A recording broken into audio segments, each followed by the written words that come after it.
देखिए, तो आज हम शुरू करते हैं एग्जाम्पल नंबर 6। यहाँ से आपको डिप्रिशिएशन के टिपिकल एग्जाम्पल्स देखने को मिलेंगे। टिपिकल मतलब थोड़े घूमे हुए, लेकिन इतने भी ज्यादा हार्ड नहीं है कि हम कर नहीं सकते। तो सबसे पहले शुरुआत करते हैं एग्जाम्पल नंबर 6 से। यहाँ पे दिया है there is a balance in machine account of ₹65,000 in the books of Kashvi enterprise on 1/4/2015। तो हम यहाँ पे लिख देते हैं opening balance as on 1/4/2015 equals to how much? 65,000 rupees. फिर आगे कहते हैं कि on this machine was purchased 5 years back. ये मशीन हमने कब खरीदी थी? 5 साल पहले। This machine was purchased 5 years back, मतलब हम इस मशीन को 5 साल से यूज करते हुए आ रहे हैं। On this machine depreciation was computed as per straight line method. इस मशीन पे हमने अभी तक टोटल डेप्रिसिएशन जो है वो स्ट्रेट लाइन मेथड से चार्ज किया है, and total return of depreciation is ₹55,000। तो यहाँ पे मैं रिटर्न ऑफ डेप्रिसिएशन की बात कर लेता हूँ। Return of depreciation equals to ₹55,000। देखिए, यहाँ पे आपको ये 2 इंफॉर्मेशन दी है। उसके अलावा एक और इंफॉर्मेशन मिली हमको, वो है यूज्ड टाइम। हम कितने समय से इस चीज को यूज करते हुए आ रहे हैं, और वो दिया कितने ईयर्स है? 5 years। हम 5 साल से इसको यूज करते हुए आ रहे हैं। तो अब यहाँ पे आपको कुछ एक चीजों में से, यहाँ पे कहते हैं ना, एक चाबी ढूंढनी पड़ेगी। एक खजाने की चाबी है। वो चाबी कैसे मिलेगी, समझो। सबसे पहले तो एक सिंपल सा क्वेश्चन मैं आपसे पूछता हूं। सपोज मान लीजिए कि सुबह आपकी जेब में कितने रुपए थे? We don't know. मॉर्निंग में आपकी जेब में कितने रुपए थे? हम नहीं जानते। लेकिन दिन भर में आपने जो एक्सपेंसेस किए वो थे 800 रुपीज। कितना? 800 रुपए। और शाम को जो आपकी जेब में बैलेंस बचा हुआ है, वो है 400 रुपीज, 400 रुपए। शाम को आपने चेक किया, आपके पास में 400 रुपए का बैलेंस बचा हुआ है। दिन भर में आपने 800 रुपए का खर्चा किया हुआ है। तो बताओ सुबह आपके पास में कितने रुपए थे? 1200। कैसे पता चला? बिल्कुल, दोनों को हमने प्लस किया। तो प्लस करने पे पता चलेगा कि 800 + 400 = 1200। मतलब सोचो कि मॉर्निंग में अगर आपके पास में 1200 रुपीज थे, उसमें से 800 रुपए आपने खर्च कर दिए, तो माइनस करो कितना बचेगा? 400 रुपए। तो शाम को आपके पास बैलेंस कितना है? 400 rupees. And that is your answer. तो यहाँ पे हमको पहले से ये आंसर दे के रखा है कि आपके पास जो इवनिंग का यानी यूज करने के बाद जो बैलेंस बचा हुआ है वो 65,000 है, और अभी तक आपने मशीन की जो टोटल वैल्यू माइनस की वो कितनी है? 55,000 है। तो कुछ अंदाजा लगाओ इसको सोच करके क्या होगा। बिल्कुल आप सही सोच रहे हैं। मैं जो अभी लिखने वाला हूँ वो देखो क्या है। सबसे पहले हम लिखेंगे मशीन का ओपनिंग बैलेंस इक्वल्स टू ₹65,000, ठीक है, प्लस इसका जो भी ओल्ड डेप्रिसिएशन हमने इसके ऊपर राइट ऑफ किया है 55,000, प्लस करेंगे तो हमें कितने रुपए मिलेंगे इसके? 1,20,000। ये आ जाएगी हमारी मशीन की क्या? Cost price. तो ये हुआ आपका पहला आंसर। मशीन की कॉस्ट प्राइस पूछी है यहाँ पे। मशीन की कॉस्ट प्राइस कितनी? तो वो होगी 1,20,000। समझ में आया ये?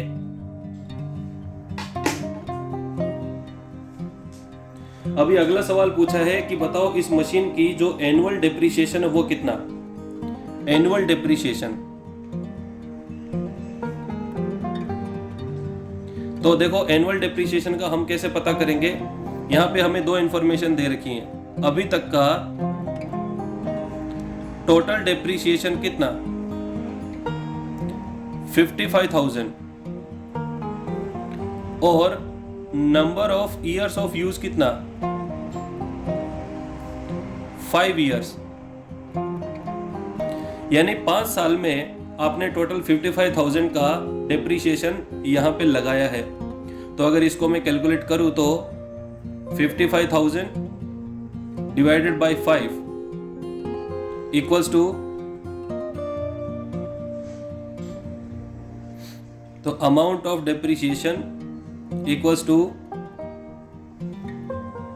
Total depreciation upon number of years, total depreciation upon number of years. जब हम कंप्लीट करेंगे तो इक्वेशन बनती है इसकी 55,000 अपॉन 5 इक्वल्स टू 11,000 रुपीज। ये होगा आपका डेप्रिसिएशन, यानी हर साल आप इसके ऊपर 11,000 रुपए का डेप्रिसिएशन चार्ज कर रहे हो। समझ में आया? तो देखिए एग्जांपल नंबर 7, यहाँ पे हमको कुछ एक डिटेल्स दी हुई है। श्रेय limited has purchased a machine on 1/4/2014 for rupees 1,20,000। श्रेय लिमिटेड ने कोई मशीन परचेज की 1/4/2014 को 1,20,000 रुपीज में परचेज की। इट्स इंस्टॉलेशन एक्सपेंस इज 30,000 और इंस्टॉलेशन का खर्चा जो है वो 30,000 होता है। If depreciation is charged at 15% under straight line installment method, disclose the effects in annual accounts of first year. तो पहली साल फाइनल अकाउंट्स में इसका क्या डेप्रिसिएशन लिखेंगे हम, उसके बारे में हमको डिटेल से यहाँ पे लिखना है। तो देखिए सबसे पहले तो हम इसकी कैलकुलेशन कर लेते हैं अमाउंट ऑफ डेप्रिसिएशन की। तो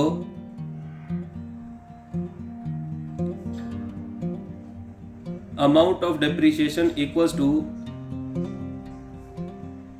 cost of machine, cost of machine into rate of depreciation upon 100। तो सबसे पहले तो हमको एक चीज पता करनी पड़ेगी और वो होगी कॉस्ट ऑफ मशीन, कि मशीन की कॉस्ट कितनी। तो कॉस्ट निकालने के लिए देखो cost of machine equals to purchase value plus installation expenses. Yes, यही होगा। मशीन की परचेज वैल्यू कितनी थी 1,20,000 प्लस इंस्टॉलेशन का खर्चा कितना 30,000, तो टोटल कॉस्ट कितनी आई 1,50,000। तो 1,50,000 रुपीज हमारी कॉस्ट हो गई। आ जाता है रेट ऑफ डेप्रिसिएशन। तो रेट ऑफ डेप्रिसिएशन हमें पहले से दिया हुआ है, कितना है 15%। तो चलो डेप्रिसिएशन की अमाउंट निकाल देते हैं। Depreciation equals to 1,50,000 into 15 upon 100, कितना आएगा 22,500। तो ये हमें पता चल गया कि हम इस मशीन पे कितना डेप्रिसिएशन लगाने वाले हैं 22,500 रुपीज का। अब यहाँ पे क्वेश्चन पूछा है कि पहली साल आपने जो भी डेप्रिसिएशन लगाया वो फाइनल अकाउंट्स में कैसे लिखेंगे, वो लिख के बताओ। तो उसके लिए हमें बनाने होंगे सबसे पहले तो फाइनल अकाउंट्स, और फाइनल अकाउंट्स में दो जगह पे डेप्रिसिएशन की एंट्री होती है। एक तो होता है P&L account, profit and loss account. तो चलिए सबसे पहले P&L अकाउंट बना देता हूं मैं।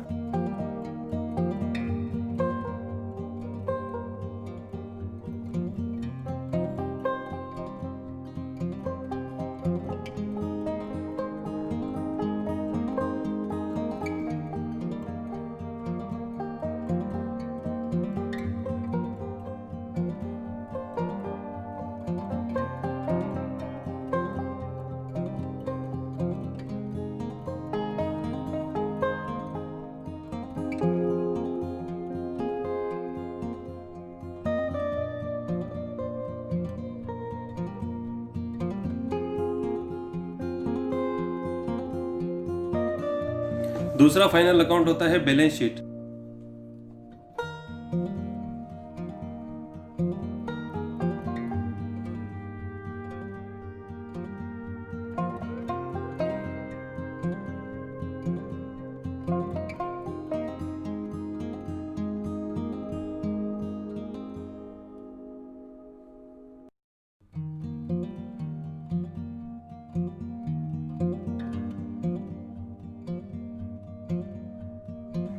चलिए देखिए मैं आपको एंट्री करके दिखाता हूँ, उस तरीके से आपको भी एंट्री करनी होगी फाइनल अकाउंट्स में। सबसे पहले तो हमने 1,50,000 रुपीज़ में मशीन खरीदी, हमने 1,50,000 में मशीन खरीदी, तो मशीन की वैल्यू हमारी बैलेंस शीट में एसेट साइड में लिखा जाएगा और यहाँ पे हम लिखेंगे मशीन की वैल्यू कितनी 1,50,000, लेकिन उसमें से हम पहली साल का डिप्रिसिएशन माइनस करेंगे और डिप्रिसिएशन की अमाउंट कितनी है 22,500।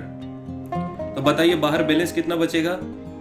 हमेशा जब भी कभी देखिए फाइनल अकाउंट्स में आपको ध्यान रखना होगा कि जब भी हम कोई एडजस्टमेंट अगर करते हैं तो मशीन की वैल्यू इनर कॉलम में हमको लिखनी होगी, फिर उसमें से उसका एडजस्टमेंट यानी डिप्रिसिएशन माइनस करना होगा, फिर जो फाइनल वैल्यू आए वही बाहर लिखेंगे। तो बोलो बाहर में कितना लिखूं,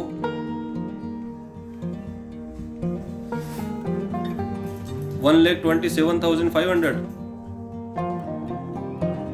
तो 1,27,500 मैंने बाहर इसका बैलेंस लिख दिया और नीचे जो टोटल वाला कॉलम आएगा उसमें भी सेम यही वैल्यू लिखेंगे 1,27,500, 1,27,500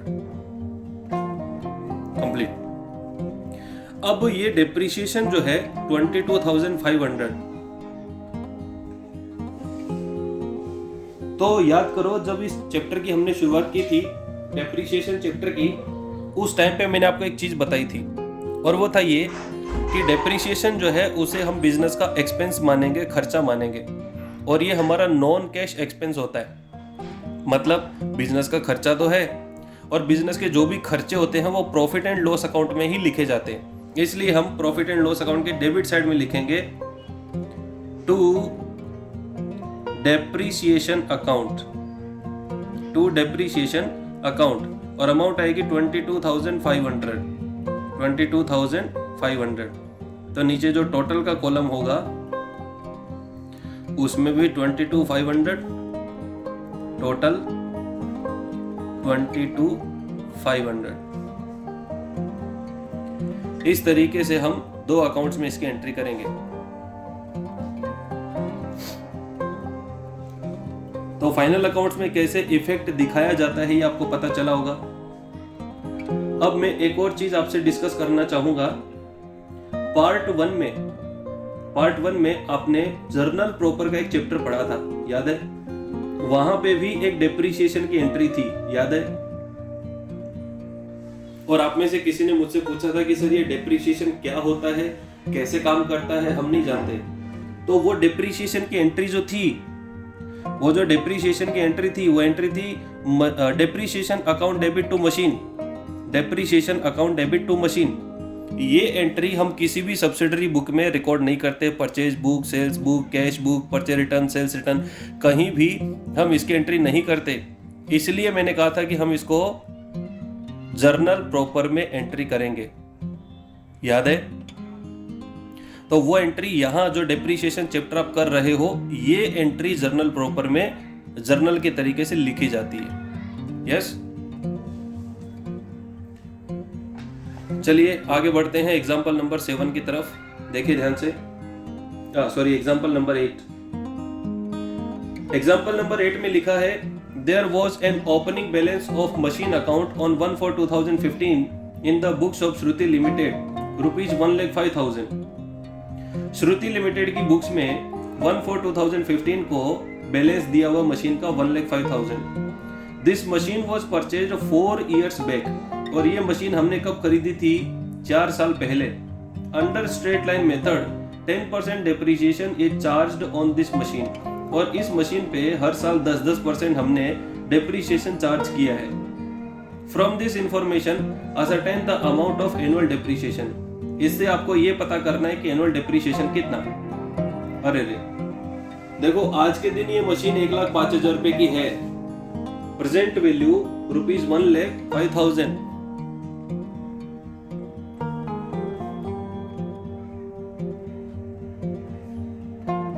मैं लिखता हूं current value equals to rupees 1,05,000।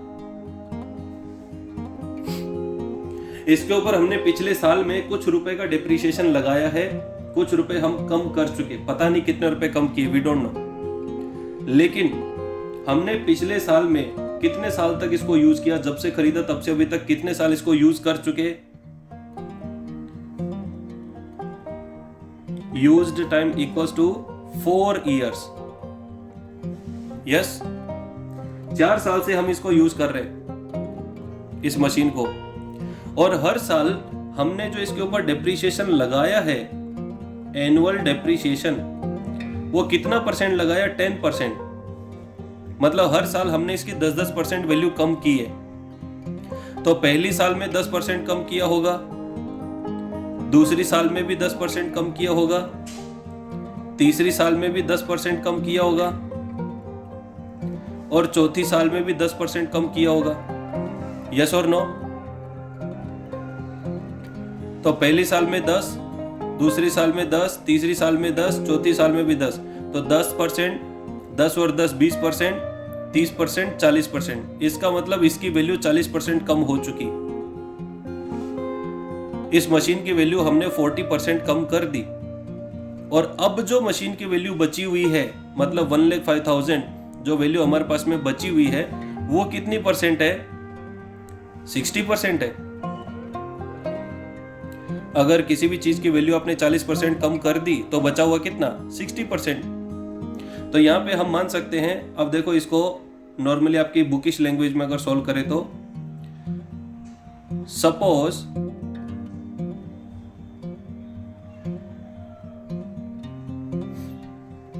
Total value of machine is equals to 100%। Yes, इसमें से हम माइनस करते हैं लेस।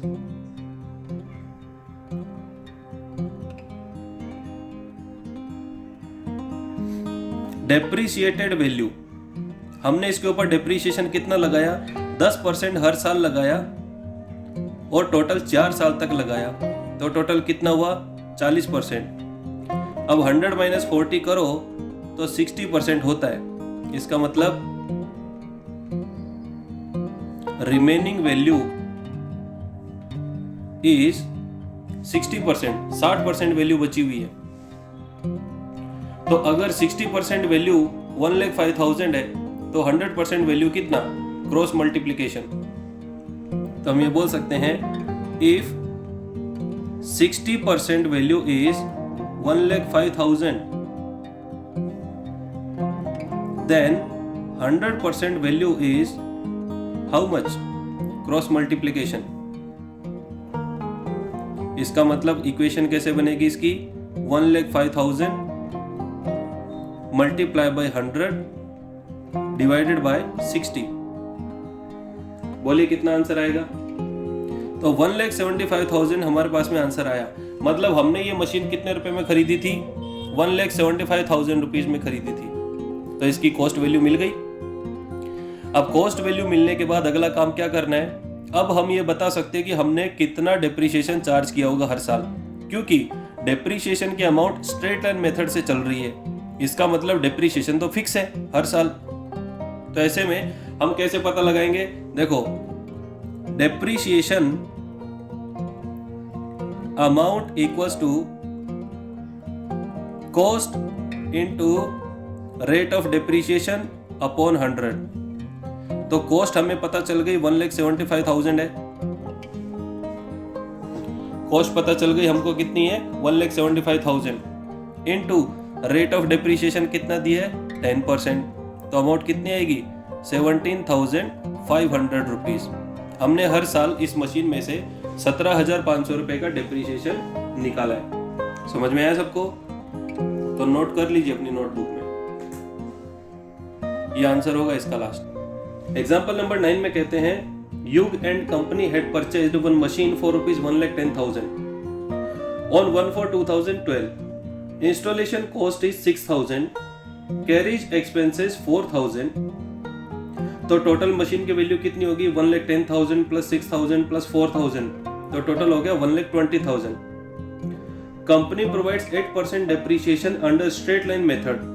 कंपनी जो है इसको स्ट्रेट लाइन मेथड से डेप्रीशिएशन डालती है। Okay, On 31/3/2015, this machine was sold at a loss of 20% of book value.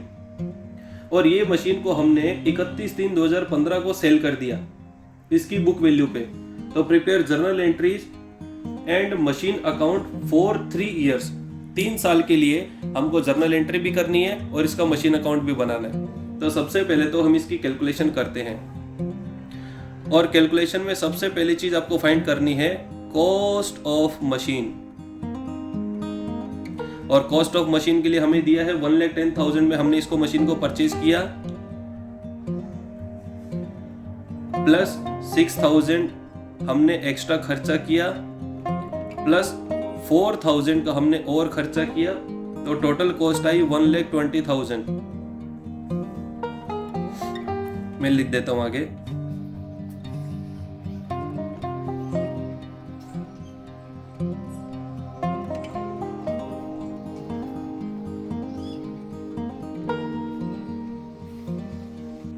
तो टोटल 1,20,000 हमको कॉस्ट मिल गई मशीन की। अब आपको डिप्रिसिएशन निकालना, तो डिप्रिसिएशन का सीधा सा फॉर्मूला है, क्योंकि यहाँ पे स्ट्रेट लाइन डिप्रिसिएशन बोला है, इसलिए 1,20,000 इनटू रेट ऑफ डिप्रिसिएशन कितना है 8%, तो 8/100, बोलिए कितना आएगा, तो 9,600 रुपीज का हम एनुअल डिप्रिसिएशन चार्ज करेंगे। ये तो हुआ बिल्कुल सिंपल सी बात। अब ये कहते हैं कि इस मशीन को इन्होंने बेच दिया किसी पर्टिकुलर डे को, तो हम उस पर्टिकुलर डे तक की कैलकुलेशन करते हैं। देखो हमने मशीन को परचेज कब किया, 1/4/2012 को मशीन परचेज हुई। कितने रुपए की परचेज हुई, 1,20,000 रुपीज में हमने परचेज किया। मैंने डायरेक्ट कॉस्ट प्राइस लिखा यहाँ पे, ठीक है। हमने मशीन को परचेज किया 1,20,000 में, डेट थी 1/4/2012। अब इसका पूरा 1 साल कब कंप्लीट होगा बोलो, 1 साल कंप्लीट होगा 31/3/2013 को। इस दिन हम इसके ऊपर सबसे पहला डिप्रिसिएशन चार्ज करेंगे, और डिप्रिसिएशन कितना होगा 9,600। यस, 1 साल कंप्लीट हुआ, 31/3/2013 को डिप्रिसिएशन चार्ज किया 9,600।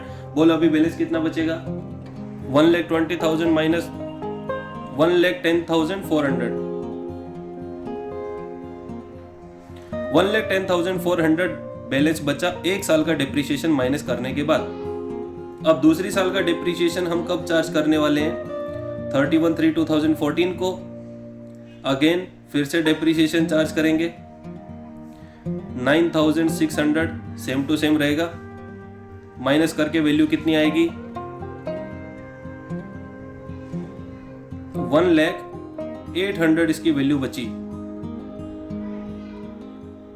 1,08,000 के बाद अगेन हम डिप्रिसिएशन चार्ज करेंगे, कौन सी डेट होगी 31/3/15 को। फिर से हम इस पे डिप्रिसिएशन चार्ज करेंगे, कितना 9,600,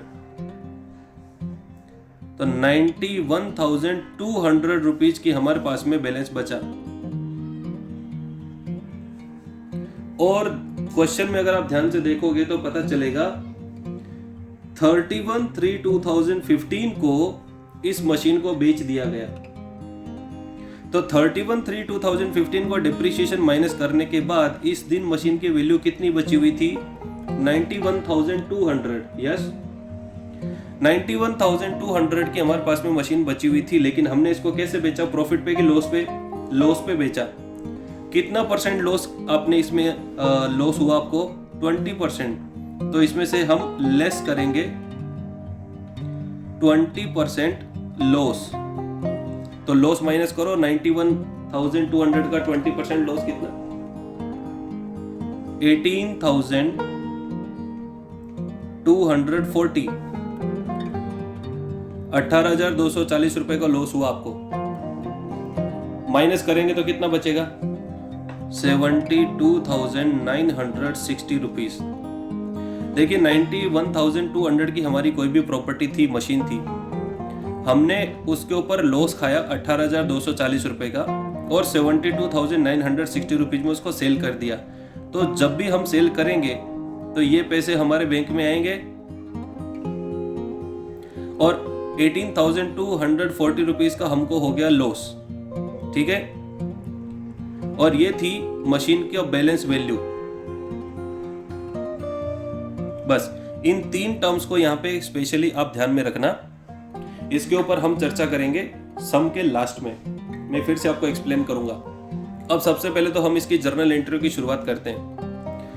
हमने जिस दिन मशीन खरीदी वो डेट थी 1/4/2012।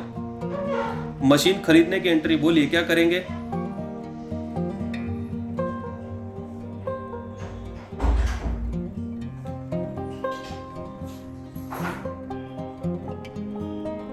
Machine account debit to bank account to cash account.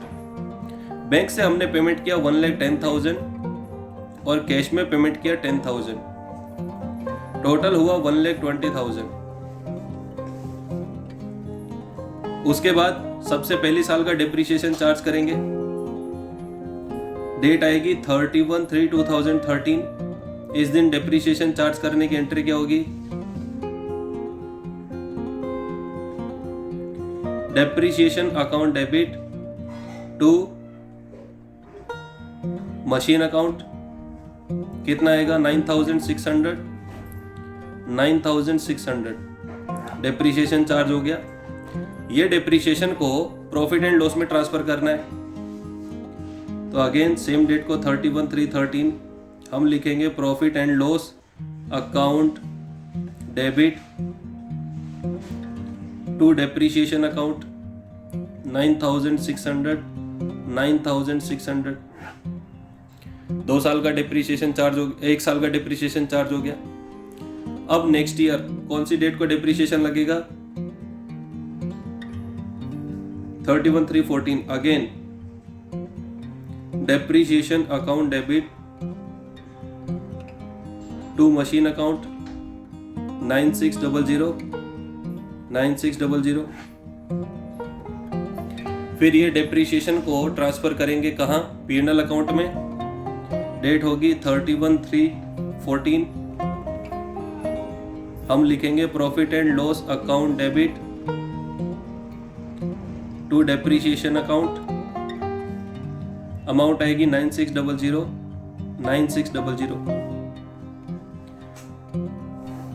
उसके बाद अगला डिप्रिसिएशन कब चार्ज होगा? 31/3/15 को।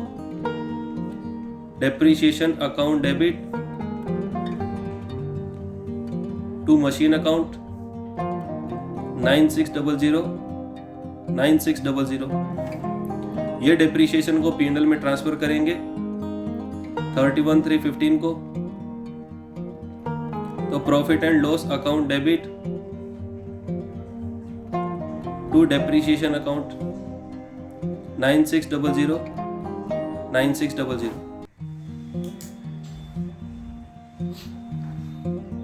अब देखो 31/3/2015 तक हम पहुंच गए। एक चीज याद रखना हमेशा डेप्रिसिएशन वाले चैप्टर में, खास करके आपने मशीन खरीदी किसी भी तारीख को, कोई भी दिन आप मशीन खरीदो।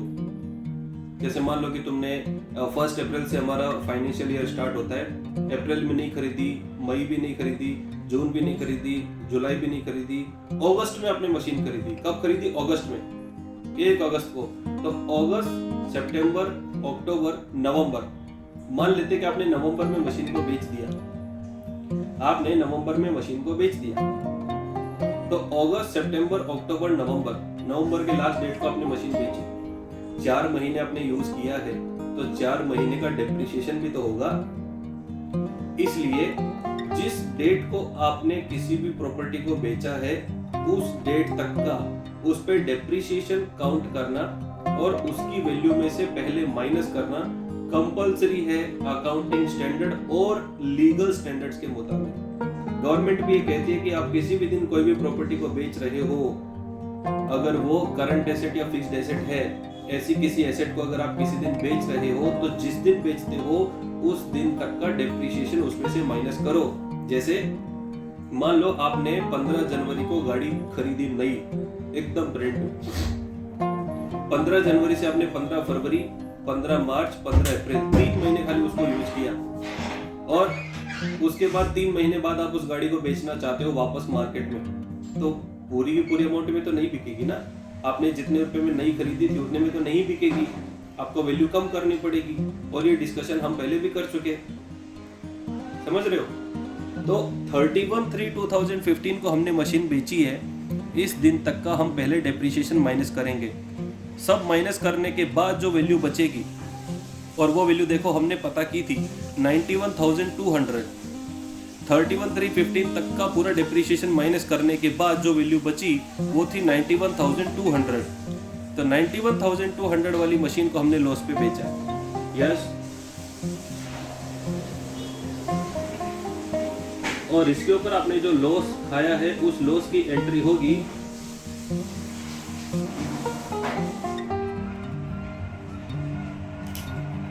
चलो मैं आपको डायरेक्ट एक कंबाइंड एंट्री बता देता हूँ। इसमें बुक में थोड़ा इन्होंने डिफरेंट दिया हुआ है, मैं आपको एक कंबाइंड एंट्री बता देता हूँ। आप इसके अंदर एंट्री कर सकते हो 31/3/2015 को। सबसे पहले हम लिखेंगे बैंक अकाउंट डेबिट। आपके पास बैंक में पैसे आए।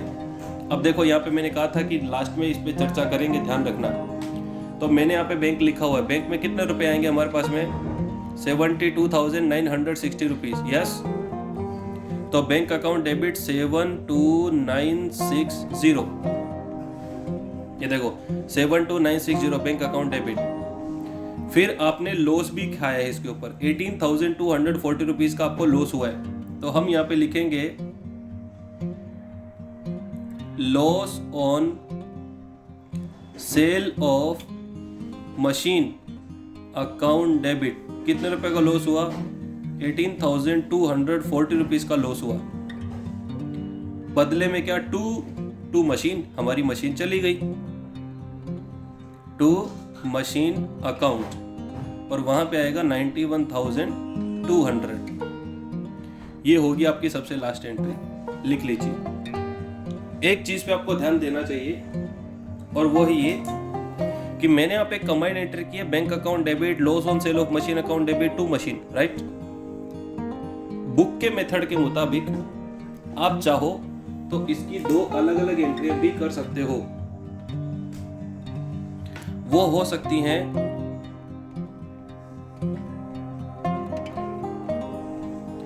Bank account debit 72960 to machine account 72960, ये होगी इसकी फर्स्ट एंट्री। सेकेंड एंट्री बनेगी इसकी loss on sale of machine account debit, या तो फिर profit and loss account debit. एक ही मीनिंग है दोनों का, profit and loss account debit to machine account, और अमाउंट आएगी यहाँ पे 18,240 रुपीज। सेम अमाउंट दोनों जगह के लिए यूज कर सकते हैं। इस तरीके से आप दो एंट्रियां लिख सकते हो। Now it depends on you कि आप कौन से मेथड से फॉलो करते हैं और आगे बढ़ते हैं। तो देखो ये मैंने बनाया यहाँ पे एक मशीन अकाउंट, लेजर ऑफ यूग and company limited machine account. ये डेबिट साइड, ये क्रेडिट साइड। तो देखिए सबसे पहले हमने मशीन खरीदी और उस दिन डेट थी 1/4/2012, 1/4/2012। एंट्री थी हमारी machine account debit to bank to cash. तो machine account debit side to bank और to cash account. To bank में आएगा 1,10,000 और टू कैश में आएगा 10,000। डेट होगी सेम 1/4/2012। अब इसका फर्स्ट फाइनेंशियल ईयर कब कंप्लीट होगा? 31/3/2013 को। तो ये देखिए 31/3/13, इस दिन हमने सबसे पहला इसका डिप्रिसिएशन चार्ज किया मशीन पे। तो यहाँ पे हम लिखेंगे by depreciation, by depreciation account. और देखिए एंट्री भी क्या थी डिप्रिसिएशन की, depreciation account debit to machine. तो यहाँ पे हमने डिप्रिसिएशन चार्ज किया। अमाउंट थी 9600। अब आपको अगला काम क्या करना है, टोटल कर देना है। बस 1 साल कंप्लीट हो गया, 1 साल की एंट्रियाँ ख़त्म हो गई। यहाँ पे आएगा 1,20,000, 1,20,000 दोनों साइड।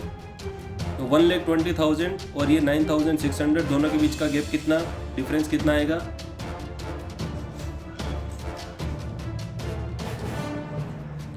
1,10,400। तो यहाँ पे बैलेंस निकलेगा बाय बैलेंस CD 1,10,400। डेट आएगी 31/3/13। ये पहले साल का लास्ट डे, अगले साल का फर्स्ट डे, फिर से ओपनिंग बैलेंस। तो हम लिखेंगे 1/4/13 टू बैलेंस PD 1,10,400 हमने बैलेंस लिखा। उसके बाद इसका फाइनेंशियल ईयर कब कंप्लीट होगा, 31/3/14 को। कब खत्म होगा, 31/3/14 को। इस दिन हम फिर से डेप्रीशिएशन चार्ज करेंगे।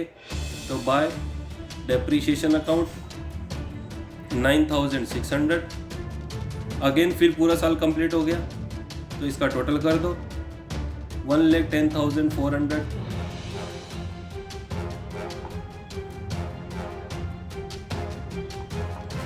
1,10,400 माइनस 9,600 कितना बचेगा,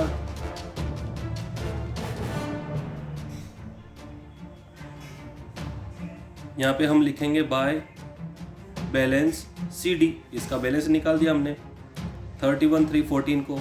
ये लास्ट डेट है। अगले साल की पहली डेट 1/4/14। यहाँ पे लिखेंगे टू बैलेंस BD। कितना बैलेंस लाए हम, 1,08,000। इसका भी फाइनेंशियल ईयर कंप्लीट होगा। कब होगा, 31/3/15 को। इस दिन हमने डेप्रीशिएशन चार्ज किया। तो बाय डेप्रीशिएशन अकाउंट 9,600 डेप्रीशिएशन लिख दिया। बस अब यहाँ पे हमने क्या किया, इस मशीन को हमने सेल कर दिया, इस मशीन को हमने बेच दिया। मशीन को बेचने की एंट्री देखिए ये रही, bank account debit, loss on sale account debit to machine. Machine को क्या किया हमने, क्रेडिट। तो मशीन अकाउंट क्रेडिट साइड, यहाँ पे लिखेंगे सबसे पहले by bank account. Bank account में कितने रुपए आए हमारे पास में, 72,960 रुपीज़। डेट कौन सी थी, 31/3/15। फिर हम लिखेंगे by loss on sale of machine account. कितने रुपए का लॉस हुआ, 18,240 रुपीज़। डेट कौन सी थी, 31/3/15। अब ये साल का लास्ट दिन था, इस दिन हमने मशीन को बेच दिया। जब आपने मशीन को बेच ही दिया तो फिर भी हमारे पास मशीन का कुछ बैलेंस बाकी रहना चाहिए क्या। लॉजिकली एक बार सोच के देखो, जब हमने किसी प्रॉपर्टी को बेच दिया तो फिर भी उस प्रॉपर्टी का हमारे पास में कुछ बैलेंस बाकी बचेगा क्या, नहीं। तो चलिए यहाँ पे भी चेक करते हैं। आपको टोटल करना होगा।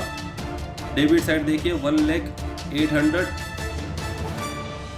यहाँ पे भी मैं लिखता हूँ 1,08,000। 1,08,000 में से तीनों 3 डिजिट माइनस करके देखिए, अगर कुछ बैलेंस बचे तो मुझे बताइए।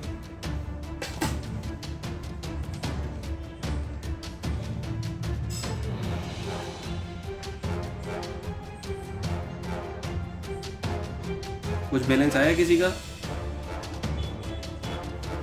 मतलब बैलेंस हो गया 0, क्योंकि हमने मशीन बेच दी तो मशीन का कुछ भी बैलेंस नहीं बचेगा।